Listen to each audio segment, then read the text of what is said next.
Aurora Leigh Book 1 Elizabeth Barrett Browning Of writing many books there is no end. And I who have written much in prose and verse for others' uses, will write now for mine, will write my story for my better self, as when you paint your portrait for a friend, who keeps it in a drawer and looks at it long after he has ceased to love you, just to hold together what he was and is. I, writing thus, am still what men call young.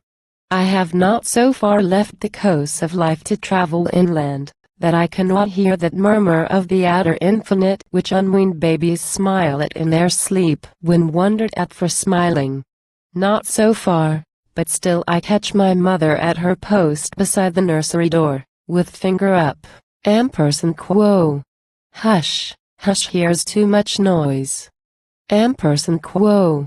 While her sweet eyes leap forward, taking part against her word in the child's riot.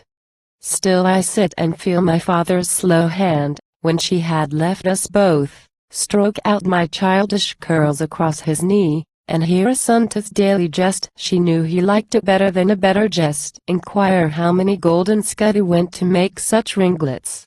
Oh, my father's hand, stroke heavily, heavily the poor hair down, draw, press the child's head closer to thy knee. I'm still too young, to sit alone. I write.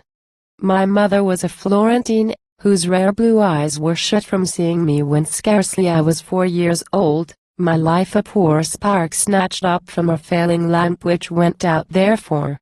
She was weak and frail. She could not bear the joy of giving life, the mother's rapture slew her. If her kiss had left a longer weight upon my lips it might have steadied the uneasy breath, and reconciled and fraternized my soul with the new order.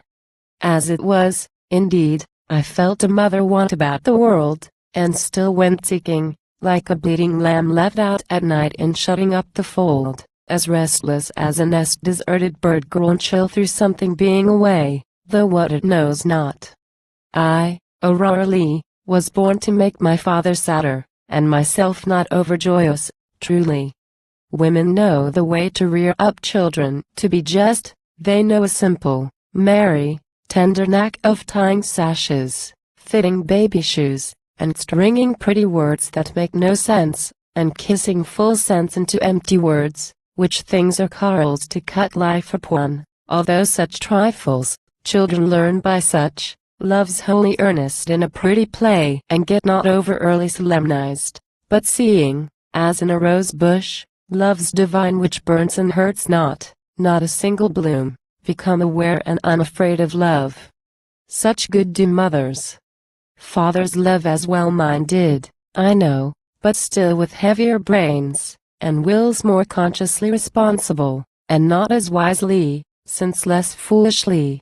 So mothers have God's license to be missed. My father was an austere Englishman, who, after a dry lifetime spent at home and college learning, law, and parish talk, was flooded with a passion unaware, his whole provisioned and complacent past drowned out from him that moment. As he stood in Florence, where he had come to spend a month and note the secret of Da Vinci's drains, he musing somewhat absently perhaps some English question. Whether men should pay the unpopular but necessary tax with left or right hand in the alien sun in that great square of the Santissima there drifted past him, scarcely marked enough to move his comfortable island scorn at rain of priestly banners, cross and psalm, the white-veiled rose-crowned maidens holding up tall tapers, weighty for such risks, aslant to the blue luminous tremor of the air, and letting drop the white wax as they went to eat the bishop's wafer at the church. From which long trail of chanting priests and girls, a face flashed like a symbol on his face and shook with silent clangor brain and heart, transfiguring him to music. Thus, even thus, he too received his sacramental gift with eutristic meanings. For he loved. And thus beloved, she died.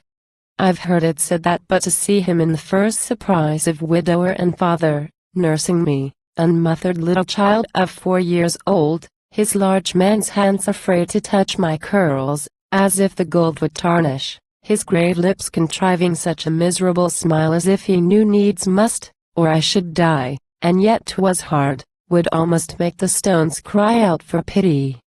There's a verse he set in Sancta Croce to her memory, Person Quo.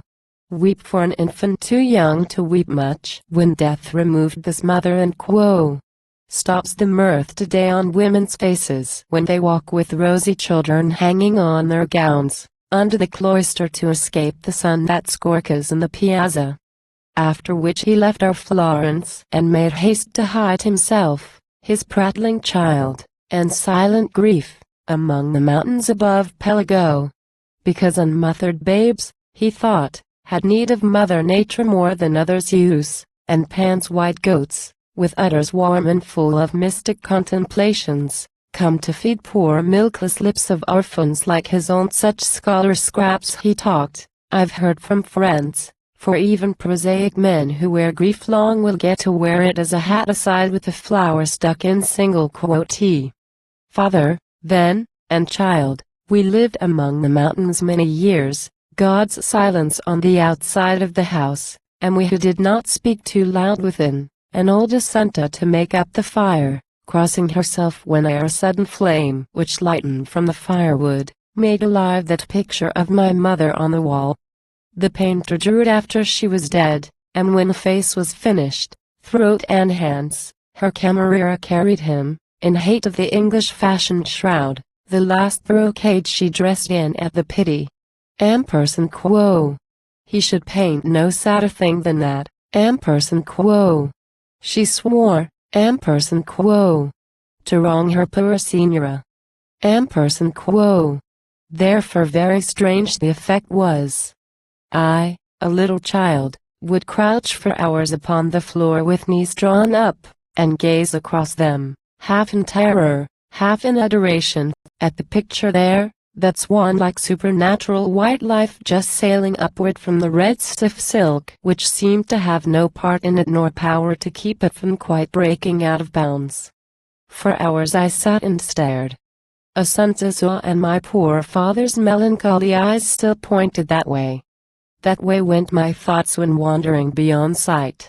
And as I grew in years, I mixed, confused, unconsciously, whatever I last read or heard or dreamed, abhorrent, admirable, beautiful, pathetical, or ghastly, or grotesque, with still that face, which did not therefore change, but kept the mystic level of all forms, hates, fears, and admirations, was by turns ghost, fiend, and angel, fairy, witch, and sprite, a dauntless muse who eyes a dreadful fate, a loving Psyche who loses sight of love, a still Medusa with mild milky brows all curdled and all clothed upon with snakes whose slime falls fast as sweat will, or Annan Our Lady of the Passion, stabbed with swords where the babe sucked, or Lamia in her first moonlighted pallor, ere she shrunk and blinked and shuddering wriggled down to the unclean, or my own mother, leaving her last smile in her last kiss upon the baby mouth my father pushed down on the bed for that, or my dead mother, without smile or kiss, buried at Florence. All which images, concentrated on the picture, glassed themselves before my meditative childhood, as the incoherencies of change and death are represented fully, mixed and merged, in the smooth fair mystery of perpetual life. And while I stared away my childish wits upon my mother's picture, ah, poor child! My father, who through love had suddenly thrown off the old conventions, broken loose from trin bands of the soul, like Lazarus, yet had no time to learn to talk and walk or grow anew familiar with the Son, who had reached to freedom, not to action, lived, but lived as one entranced, with thoughts, not aims, whom love had unmade from a common man but not completed to an uncommon man. My father taught me what he had learned the best before he died and left me, grief and love. And, seeing we had books among the hills, strong words of counseling souls confederate with vocal pines and waters, out of books he taught me all the ignorance of men, and how God laughs in heaven when any man says and quo. Here I'm learned. This, I understand. In that, I am never caught at fault or doubt. Person Quo. He sent the schools to school, demonstrating a fool will pass for such through one mistake, while a philosopher will pass for such, through said mistakes being ventured in the gross and heaped up to a system. I am like, they tell me, my dear father. Broader brows howbeit, upon a slender undergrowth of delicate features, paler, near as grave.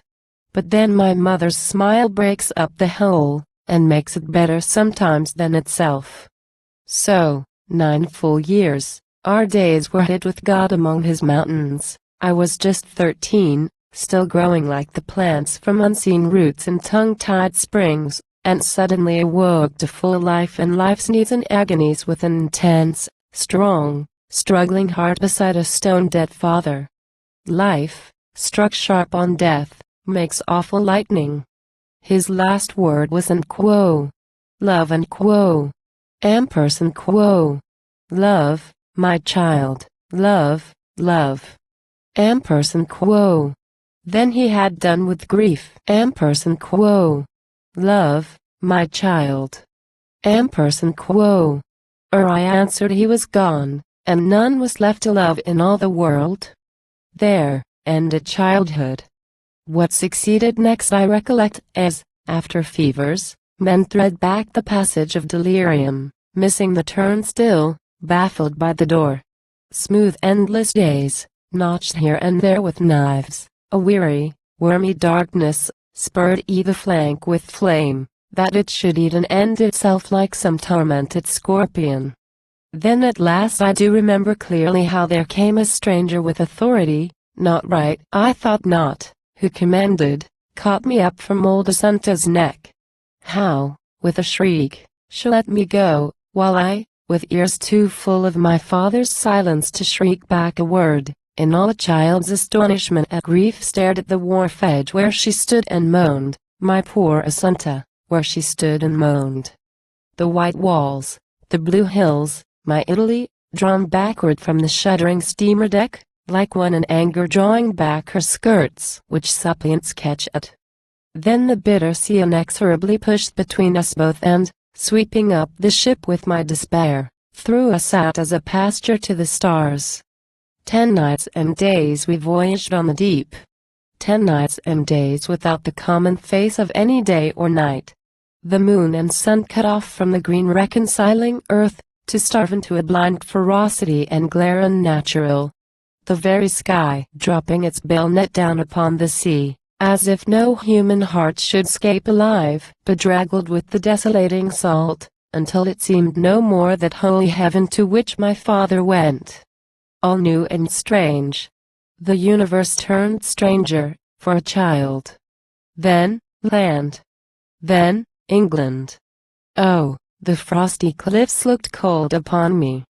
Could I find a home among those mean red houses through the fog? And when I heard my father's language first from alien lips which had no kiss for mine, I wept aloud, then laughed, then wept, and someone near me said the child was mad through much seasickness.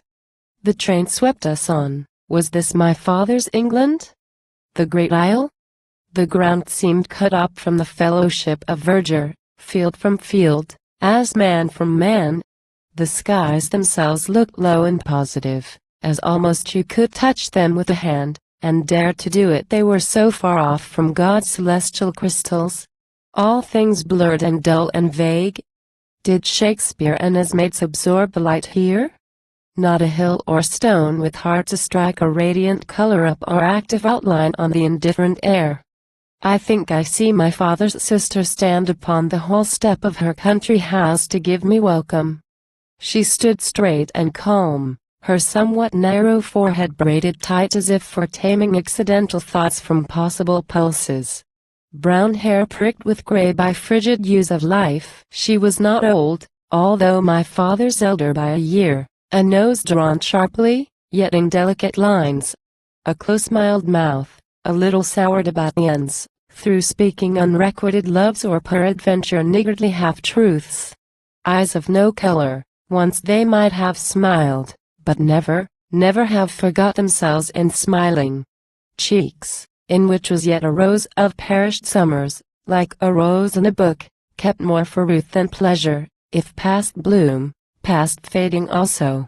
She had lived, we'll say, a harmless life, she called a virtuous life, a quiet life, which was not life at all, but that, she had not lived enough to know, between the vicar and the county squires, the Lord Lieutenant looking down sometimes from the Empyrean to assure their souls against chance vulgarisms, and, in the abyss, the apothecary, looked on once a year to prove their soundness of humility.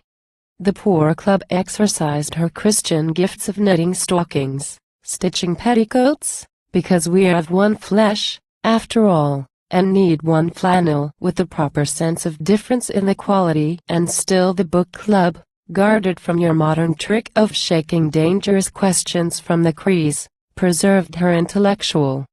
She had lived a sort of cage-bird life, born in a cage, accounting that to leap from perch to perch was act and joy enough for any bird. Dear heaven, how silly are the things that live in thickets, and eat berries! I, alas, a wild bird scarcely fledged, was brought to her cage, and she was there to meet me. Very kind. Bring the clean water, give out the fresh seed. She stood upon the steps to welcome me, calm, in black garb. I clung about her neck, young babes, who catch at every shred of wool to draw the new light closer, catch and cling less blindly. In my ears my father's word hummed ignorantly, as the sea in shells, Person Quo. Love, love, my child. Person Quo. She, black there with my grief, might feel my love. She was his sister once. I clung to her. A moment she seemed moved, kissed me with cold lips, suffered me to cling, and drew me feebly through the hall into the room she sat in. There, with some strange spasm of pain and passion, she wrung loose my hands imperiously, and held me at arm's length, and with two grey steel naked bladed eyes searched through my face, stabbed it through and through brows and cheeks and chin, as if to find a wicked murderer in my innocent face, if not here, there perhaps. Then, drawing breath, she struggled for her ordinary calm and missed it rather, told me not to shrink, as if she had told me not to lie or swear, Person Quo. She loved my father and would love me too as long as I deserved it. Person Quo. Very kind. I understood her meaning afterward. She thought to find my mother in my face, and questioned it for that.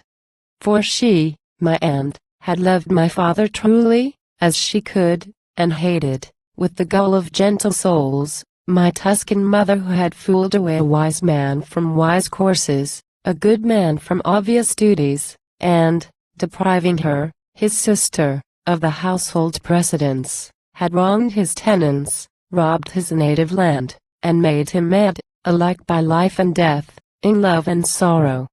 She had poured for years what sort of woman could be suitable to her sort of hate, to entertain it with, and so, her very curiosity became hate too, and all the idealism she ever used in life was used for hate, till hate, so nourished, did exceed at last the love from which it grew, in strength and heat, and wrinkled her smooth conscience with a sense of disputable virtue. Say not sin when Christian doctrine was enforced at church. And thus my father's sister was to me my mother's hater. From that day she did her duty to me. I appreciated in her own word as spoken to herself, her duty, in large measure, well pressed out, but measured always. She was generous, bland, more courteous than was tender, gave me still the first place, as if fearful that God's saints would look down suddenly and say and quo. Herein you miss the point, I think, through lack of love. Person Quo. Alas, a mother never is afraid of speaking angrily to any child, since love, she knows, is justified of love. And I was a good child on the whole, a meek and manageable child. Why not? I did not live to have the faults of life. There seemed more true life in my father's grave than in all England. Since thou threw me off who fain would cleave his latest will, they say, consigned me to his land, I only thought of lying quiet there where I was thrown like seaweed on the rocks, and suffering her to prick me to a pattern with her pin, fiber from fiber, delicate leaf from leaf, and dry out from my drowned anatomy the last sea salt left in me. So it was. I broke the copious curls upon my head in braids, because she liked smooth ordered hair. I left off saying my sweet Tuscan words, which still at any stirring of the heart came up to float across the English phrase as lilies, Benny or Che, because she liked my father's child to speak his tongue. I learned the collects and the catechism, the creeds, from Athanasius back to Nice, the articles, the tracts against the times, by no means Bonaventure's and Quo, Prick of Love and Quo, and various popular synopses of inhuman doctrines never taught by Joan, because she liked instructed piety. I learnt my complement of classic French, kept pure of Balzac and neologism, and German also, since she liked a range of liberal education, tongues, not books. I learned a little algebra, a little of the mathematics, brushed with extreme flounce the circle of the sciences, because she misliked women who are frivolous. I learned the royal genealogies of Oviedo, the internal laws of the Burmese Empire, by how many feet Mount Chimborazo outsoars Tenerife, what navigable river joins itself to Lara, and what census of the year 5 was taken at Klagenfurt, because she liked a general insight into useful facts. I learned much music, such as would have been as quite impossible in Johnson's day as still it might be wished, fine sleights of hand and unimagined fingering, shuffling off the hearer's soul through hurricanes of notes to a noisy tuffet. And I drew costumes from French engravings, nereids neatly draped with smirks of simmering godship. I washed in landscapes from nature, rather say, washed out. I danced the polka and chilarius, spun glass, stuffed birds, and modeled flowers in wax, because she liked accomplishments in girls. I read a score of books on womanhood to prove, if women do not think at all, they may teach thinking to a maiden aunt or else the author, books that boldly assert their right of comprehending husband's talk when not too deep, and even of answering with pretty and Quo. May it please you, Person Quo, or and Quo. So it is, Person Quo. Their rapid insight and fine aptitude, particular worth and general missionariness, as long as they keep quiet by the fire and never say and Quo. No and Quo. When the world says and Quo. Person Quo. For that is fatal, their angelic reach of virtue, chiefly used to sit and darn, and fatten household sinners, their, in brief, potential faculty in everything of abdicating power in it. She owned she liked a woman to be womanly, an Englishwoman. She thanked God and sighed. Some people always sigh in thanking God. We're models to the universe. And last I learned cross-stitch, because she did not like to see me wear the night with empty hands doing nothing. So, my shepherdess was something after all. The pastoral saints be praised for single quotee, leaning lovelorn with pink eyes to match her shoes, when I mistook the silks. Her head uncrushed by that round weight of hat so strangely similar to the tortoise shell which slew the tragic poet. By the way, the works of women are symbolical. We so, prick our fingers, dull our sight, producing what? A pair of slippers, sir, to put on when you're weary, or a stool to stumble over and vex you. Person Quo. Curse that stool. Person Quo. Or else at best, a cushion, where you lean and sleep, and dream of something we are not but would be for your sake. Alas, alas. This hurts most, this that, after all, we are paid the worth of our work, perhaps. In looking down those years of education to return, I wonder if Brinvilliers suffered more in the water torture. Flood succeeding flood to drench the incapable throat and split the veins. Than I did. Certain of your feebler souls go out in such a process. Many pine to a sick, in odorous light. My own endured, I had relations in the unseen, and drew the elemental nutriment and heat from nature, as earth feels the sun at nights, or as a babe sucks surely in the dark. I kept the life thrust on me, on the outside of the inner life with all its ample room for heart and lungs, for will and intellect, inviolable by conventions. God, I thank thee for that grace of thine.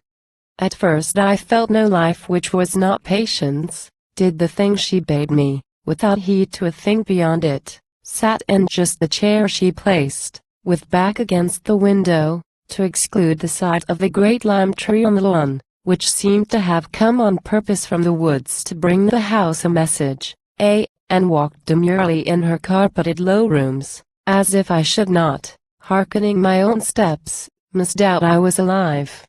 I read her books, was civil to her cousin, Romney Leigh, gave ear to her vicar, tea to her visitors, and heard them whisper, when I changed a cup. I blushed for joy at that, Person Quo. The Italian child, for all her blue eyes and her quiet ways, thrives ill in England. She is paler yet than when we came the last time. She will die. Person Quo. Person Quo. Will die. Person Quo. My cousin, Romney Leigh, blushed too, with sudden anger, and approaching me said low between his teeth, Person Quo. You're wicked now? You wish to die and leave the world at dusk for others, with your naughty light blown out. Person Quo. I looked into his face defyingly. He might have known that, being what I was, 'twas natural to like to get away as far as dead folk can, and then indeed some people make no trouble when they die. He turned and went abruptly, slammed the door, and shut his dog out. Romney Leigh.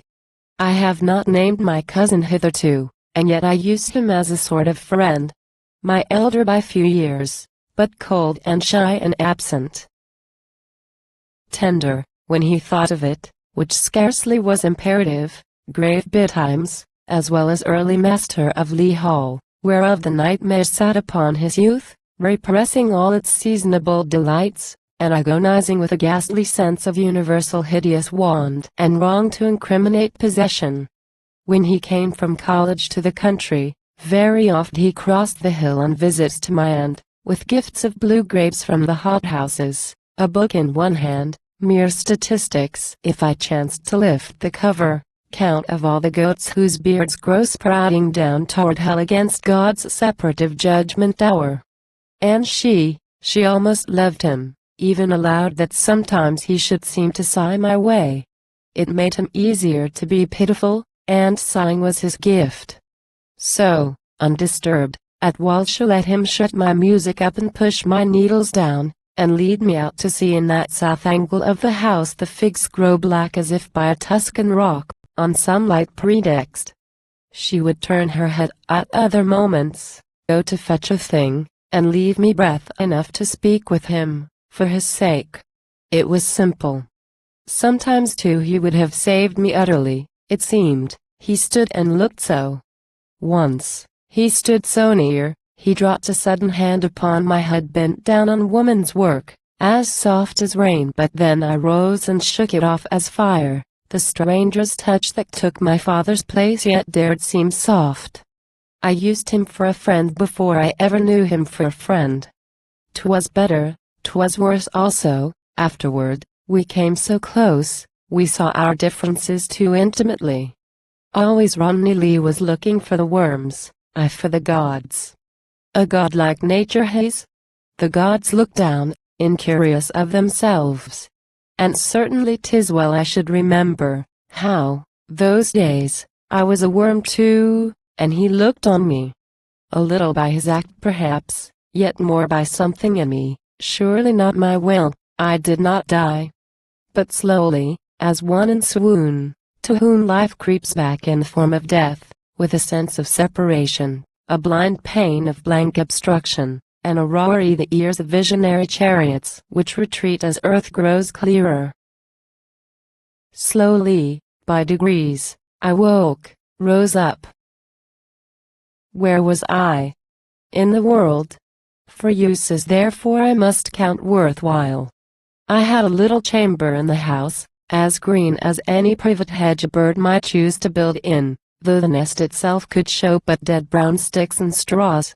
The walls were green, the carpet was pure green, the straight small bed was curtained greenly, and the folds hung green about the window which led in the outdoor world with all its greenery. You could not push your head out and escape a dash of dawn dew from the honeysuckle, but so you were baptized into the grace and privilege of seeing. First, the lime. I had enough there, of the lime, be sure. My morning dream was often hummed away by the bees in it. Past the lime, the lawn, which, after sweeping broadly round the house, went trickling through the shrubberies in a stream of tender turf, and wore and lost itself among the acacias, over which you saw the irregular line of elms by the deep lane which stopped the grounds and dammed the overflow of arbutus and laurel. Out of sight the lane was, sunk so deep, no foreign tramp nor drover of wild ponies out of Wales could guess if Ladies' Hall or Tenant's Lodge dispensed such odors, though his stick well crooked might reach the lowest trail of blossoming briar which dipped upon the wall. Behind the elms, and through their tops, you saw the folded hills striped up and down with hedges, burly oaks projecting from the line to show themselves, through which my cousin Omni's chimneys smoked as still as when a silent mouth in frost breathes, showing where the woodlands hid Leigh Hall.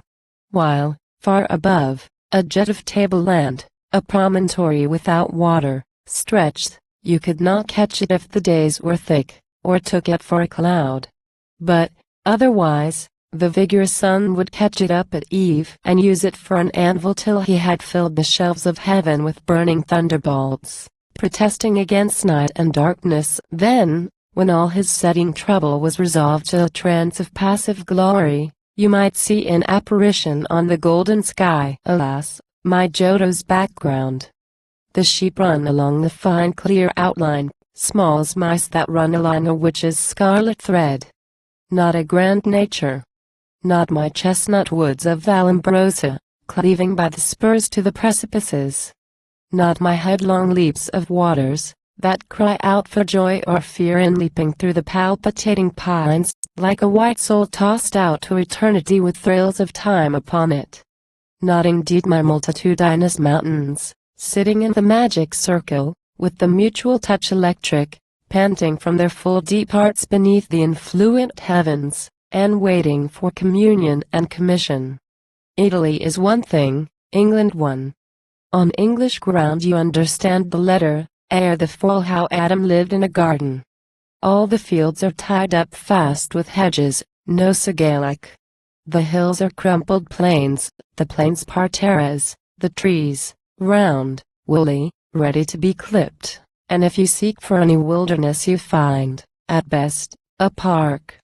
A nature tamed and grown domestic like a barn-door fowl, which does not awe you with its claws and beak, nor tempt you to an eyrie too high up, but which, in cackling, sets you thinking of your eggs tomorrow at breakfast, in the pause of finer meditation. Rather say, a sweet familiar nature, stealing in as a dog might, or child, to touch your hand or pluck your gown, and humbly mind you so of presence and affection, excellent for inner uses, from the things without. I could not be unthankful, I who was entreated thus and holpen. In the room I speak of, ere the house was well awake, and also after it was well asleep, I sat alone, and drew the blessing in of all that nature. With a gradual step, a stir among the leaves, a breath, a ray, it came in softly, while the angels made a place for it beside me. The moon came, and swept my chamber clean of foolish thoughts. The sun came, saying, Person Quo. Shall I lift this light against the lime tree, and you will not look? I make the birds sing, listen. But, for you, God never hears your voice, excepting when you lie upon the bed at nights and weep. Person Quo. Then, something moved me. Then, I wakened up more slowly than I verily write now, but wholly. At last, I wakened, opened wide the window in my soul, and let the airs and outdoor sights sweep gradual gospels in, regenerating what I was. O life, how oft we throw it off and think, Person Quo. Enough, enough of life insomuch. Here's a cause for rupture. Herein we must break with life, or be ourselves unworthy. Here we are wronged, maimed, spoiled for aspiration. Farewell, life. Person Quo. And so, as froward babes, we hide our eyes and think all ended. Then, life calls to us in some transformed, apocalyptic voice, above us, or below us, or around. Perhaps we name it nature's voice, or love's, tricking ourselves, because we are more ashamed to own our compensations than our griefs. Still, life's voice. Still, we make our peace with life. And I, so young then, was not sullen. Soon I used to get up early, just to sit and watch the morning quicken in the gray, and hear the silence open like a flower leaf after leaf, and stroke with listless hand the woodbine through the window, till at last I came to do it with a sort of love, at foolish unaware, whereat I smiled, a melancholy smile, to catch myself smiling for joy. Capacity for joy amidst temptation. It seemed, next, worthwhile to dodge the sharp sword set against my life, to slip downstairs through all the sleepy house, as mute as any dream there, and escape as a soul from the body, out of doors, glide through the shrubberies, drop into the lane, and wander on the hills an hour or two, then back again before the house should stir. Or else I sat on in my chamber green, and lived my life, and thought my thoughts, and prayed my prayers without the vicar. Read my books, without considering whether they were fit to do me good. Mark, there. We get no good by being ungenerous, even to a book, and calculating profits, so much help by so much reading. It is rather when we gloriously forget ourselves and plunge soul forward, headlong, into a book's profound, impassioned for its beauty and salt of truth 'tis then we get the right good from a book. I read much. What my father taught before from many a volume, love re-emphasized upon the self-same pages, theophrased grew tender with the memory of his eyes, an alien made mine wet. The trick of Greek and Latin he had taught me, as he would have taught me wrestling or the game of fives if such he had known, most like a shipwrecked man who heaps his single platter with goat's cheese and scarlet berries. Or like any man who loves but one, and so gives all at once, because he has it, rather than because he counts it worthy. Thus, my father gave. And thus, as did the women formerly by young Achilles, when they pinned a veil across the boy's audacious front, and swept with tuneful laughs the silver-fretted rocks, he wrapped his little daughter in his large man's doublet, careless did it fit or no. But, after I had read for memory, I read for hope. The path my father's foot had trod me out, which suddenly broke off what time he dropped the wallet of the flesh and passed, alone I carried on, and set my child heart gainst the thorny underwood, to reach the grassy shelter of the trees. A baby the wood, without a brother babe? My own self-pity, like the red-breast bird, flies back to cover all that passed with leaves. Sublimest danger, over which none weeps, when any young wayfaring soul goes forth alone, unconscious of the perilous road, the day sun dazzling in his limpid eyes, to thrust his own way, he an alien, through the world of books. Ah, you think it fine, you clap hands and quo. A fair day. Person Quo. You cheer him on, as if the worst could happen, were to rest too long beside a fountain.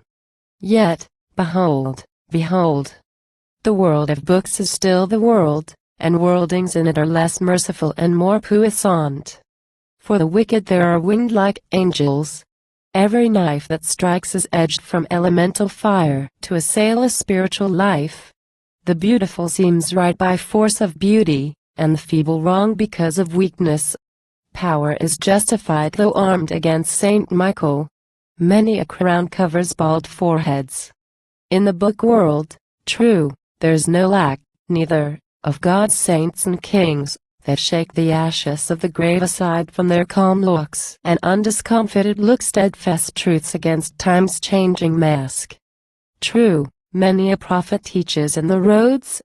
True, many a seer pulls down the flaming heavens upon his own head in strong martyrdom in order to light men a moment's space. But stay. Who judges? Who distinguishes twixt Saul and Nahash justly, at first sight, and leaves King Saul precisely at the sin, to serve King David? Who discerns at once the sound of the trumpets, when the trumpets blow for Alaric as well as Charlemagne? Who judges wizards, and can tell true seers from conjurers? The child, there? Would you leave that child to wander in a battlefield and push his innocent smile against the guns? Or even in a catacomb, his torch grown ragged in the fluttering air, and all the dark a mud around him? Not a child. I read books bad and good, some bad and good at once. Good aims not always make good books. Well-tempered spades turn up ill-smelling soils and digging vineyards even. Books that prove God's being so definitely, that man's doubt grows self-defined the other side the line, made atheist by suggestion. Moral books, exasperating to license. Genial books, discounting from the human dignity. And merry books, which set you weeping when the sun shines, and melancholy books, which make you laugh that anyone should weep in this disjointed life for one wrong more. The world of books is still the world, I write, and both worlds have God's providence, thank God, to keep in hearten, with some struggle, indeed, among the breakers, some hard swimming through the deeps. I lost breath in my soul sometimes and cried and quo. God save me if there's any God, Person Quo. But, even so, God saved me. And, being dashed from error onto error, every turn still brought me nearer to the central truth. I thought so. All this anguish in the thick of men's opinions. Press and counterpress, now up, now down, now underfoot, and now emergent. All the best of it, perhaps, but throws you back upon a noble trust and use of your own instinct, merely proves pure reason stronger than bare inference at strongest. Try it, fix against heaven's wall the scaling ladders of school logic, mount step by step. Sight goes faster? That still ray which strikes at from you, how, you cannot tell, and why, you know not. Did you eliminate, that such as you indeed should analyze? Goes straight and fast as light, and high as God. The cygnet finds the water, but the man is born in ignorance of his element and feels out blind at first, disorganized by sin the blood, his spirit and sight dulled and crossed by his sensations. Presently he feels it quicken in the dark sometimes, when, mark, be reverent, be obedient, for such dumb motions of imperfect life are oracles of vital deity attesting the hereafter. Let who says Person Quo. The soul's a clean white paper, Person Quo. Rather say, a palimpsest, a prophet's holograph defiled, erased and covered by monks, the apocalypse, by Longus. Powering on which obscene text, we may discern perhaps some fair, fine trace of what was written once, some upstroke of an alpha and omega expressing the old scripture. Books, books, books. I had found the secret of a garret room piled high with cases in my father's name, piled high, packed large, where, creeping in and out among the giant fossils of my past, like some small nimble mouse between the ribs of a mastodon, I nibbled here and there at this or that box, pulling through the gap, in heats of terror, haste, victorious joy, the first book first. And how I felt it beat under my pillow, in the morning's dark, an hour before the sun would let me read my books. At last, because the time was ripe, I chanced upon the poets. As the earth plunges in fury, when the internal fires have reached and pricked her heart, and, throwing flat the marts and temples, the triumphal gates and towers of observation, clears herself to elemental freedom thus, My soul, at poetry's divine first finger touch, let go conventions and sprang up surprised, convicted of the great eternities before two worlds. What's this, Aurora Leigh, you write so of the poets, and not laugh? Those virtuous liars, dreamers after dark, exaggerators of the sun and moon, and soothsayers in a teacup. I write so of the only truth-tellers now left to God, the only speakers of essential truth, opposed to relative, comparative, and temporal truths. The only holders by his son's skirts, through conventional gray glooms. The only teachers who instruct mankind from just a shadow on a charnel wall to find man's veritable stature out erect, sublime, the measure of a man, and that's the measure of an angel, says the apostle. And while your common men lay telegraphs, gauge railroads, reign, reap, dine, and dust the flaunty carpets of the world for kings to walk on, or our president, the poet suddenly will catch them up with his voice like a thunder. Person Quo. This is soul, this is life, this word is being said in heaven, here's God down on us. What are you about? Person Quo. How all those workers start amid their work, look round, look up, and feel, a moment's space, that carpet dusting, though a pretty trade, is not the imperative labor after all. My own best poets, am I one with you, that thus I love you, or but one through love? Does all this smell of time about my feet conclude my visit to your holy hill and personal presence, or but testify the rustling of your vesture through my dreams with influent odors? When my joy and pain, my thought and aspiration, like the stops of pipe or flute, are absolutely dumb and less melodious, do you play on me my pipers, and if, Sooth, you did not blow, would no sound come? Or is the music mine, as a man's voice or breath is called his own, and breathed by the life breather? There's a doubt for cloudy seasons. But the sun was high when first I felt my pulses set themselves for Concord. When the rhythmic turbulence of blood and brain swept outward upon words, as wind upon the Alders, blanching them by turning up their under natures till they trembled in dilation. O delight and triumph of the poet, who would say a man's mere and quo. Yes, Person Quo. A woman's common and quo. No, Person Quo. A little human hope of that or this, and says the word so that it burns you through with a special revelation, shakes the heart of all the men and women in the world, as if one came back from the dead and spoke, with eyes too happy, a familiar thing become divine the utterance. While for him the poet, speaker, he expands with joy. The palpitating angel in his flesh thrills inly with consenting fellowship to those innumerous spirits who sun themselves outside of time. O life, O poetry, which means life in life. Cognizant of life beyond this blood beat, passionate for truth beyond these senses. Poetry, my life, my eagle, with both grappling feet still hot from Zeus's thunder, who hast ravished me away from all the shepherds, sheep, and dogs, and set me in the Olympian roar and round of luminous faces for a cup-bearer, to keep the mouths of all the godheads moist for everlasting laughters, I myself half drunk across the beaker with their eyes. How those gods look! Enough so, Ganymede, we shall not bear above a round or two. We drop the golden cup at Hera's foot and swoon back to the earth, and find ourselves face down among the pine cones, cold with dew, while the dogs bark, and many a shepherd scoffs. Person Quo. What's come now to the youth? Person Quo. Such ups and downs have poets. Am I such indeed?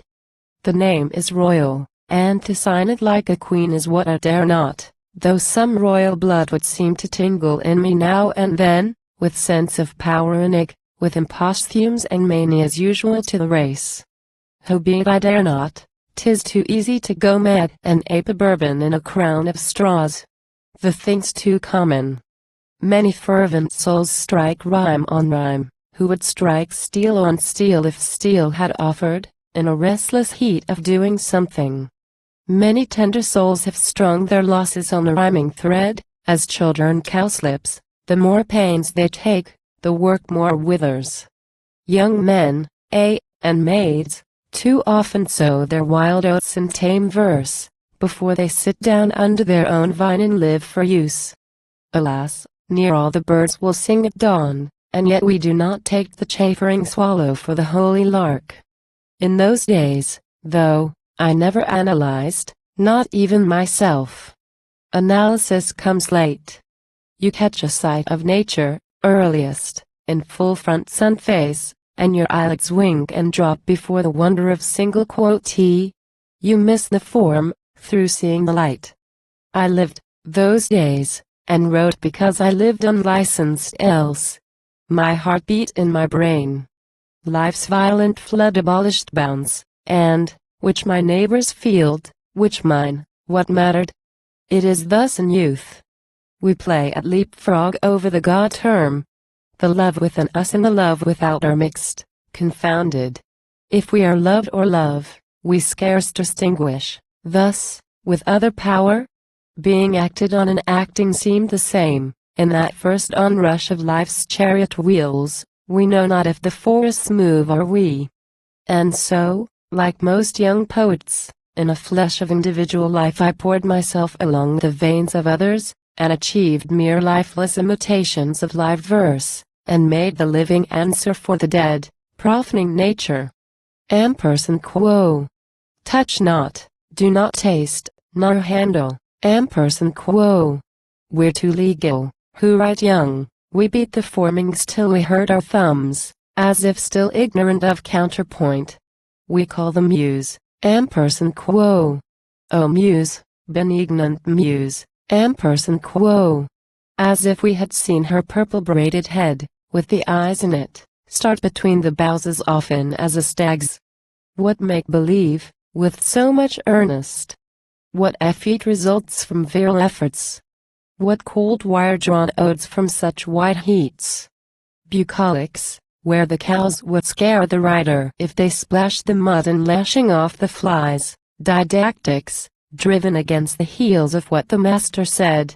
And counterfeiting epics, shrill with trumps a babe might blow between two straining cheeks of bubbled rose, to make his mother laugh.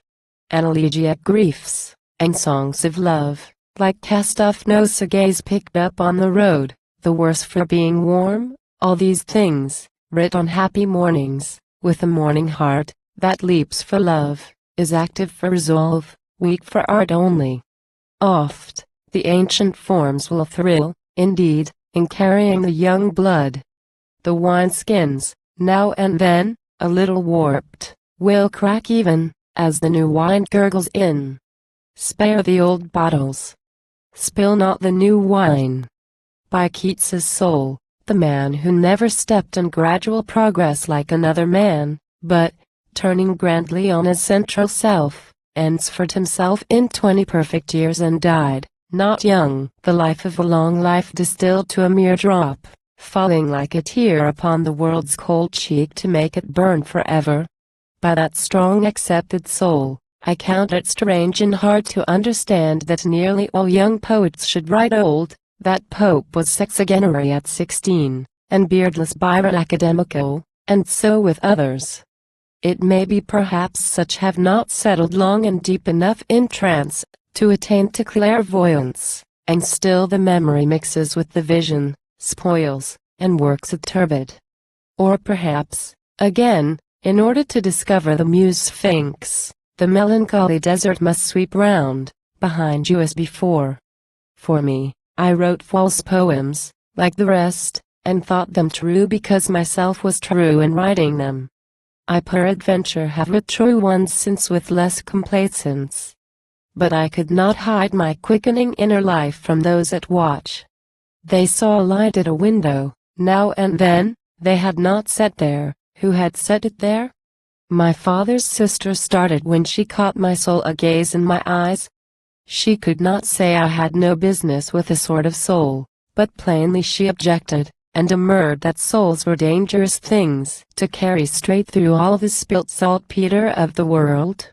She said sometimes, and quo, Aurora, have you done your task this morning? Have you read a book? And are you ready for the crochet here? Person Quo. As if she said in Quo. I know there's something wrong. I know I have not ground you down enough to flatten and bake you to a wholesome crust for household uses and proprieties, before the rain has got into my barn and set the grains a-sprouting. What, you're green with outdoor impudence? You almost grow? Person Quo. To which I answered, Person Quo. Would she hear my task, and verify my abstract of the book? Or should I sit down to the crochet work? Was such her pleasure? Person Quo.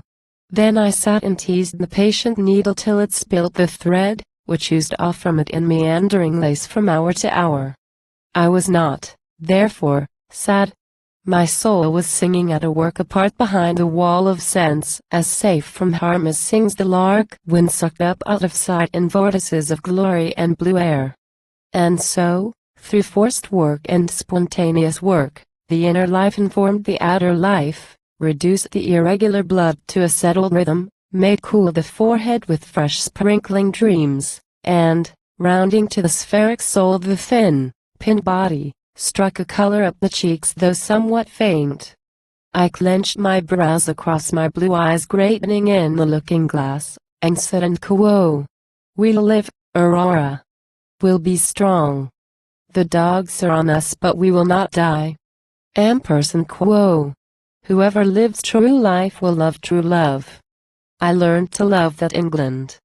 Very oft, before the day was born, or otherwise through secret windings of the afternoons, I threw my hunters off and plunged myself among the deep hills, as a hunted stag will take the waters, shivering with the fear and passion of the course.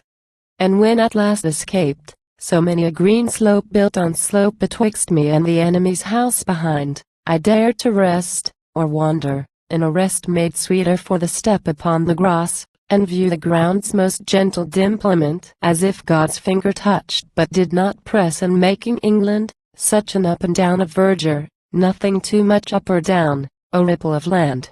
Such little hills, the sky can stoop to tenderly and the wheat fields climb. Such nooks of valleys lined with orchouses, fed full of noises by invisible streams. And open pastures where you scarcely tell white daisies from white dew. At intervals the mythic oaks and elm trees standing out self-poised upon their prodigy of shade. I thought my father's land was worthy too of being my Shakespeare's. Very often alone, unlicensed. Not unfrequently with leave to walk the third with Romney and his friend the rising painter, Vincent Carrington, whom men judge hardly as be-bonneted, because he holds that, paint a body well, you paint a soul by implication. Like the grand first master.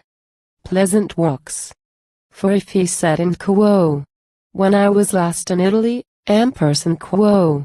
It sounded as an instrument that's played too far off for the tune, and yet it's fine to listen. After we walked only two if cousin Romney pleased to walk with me.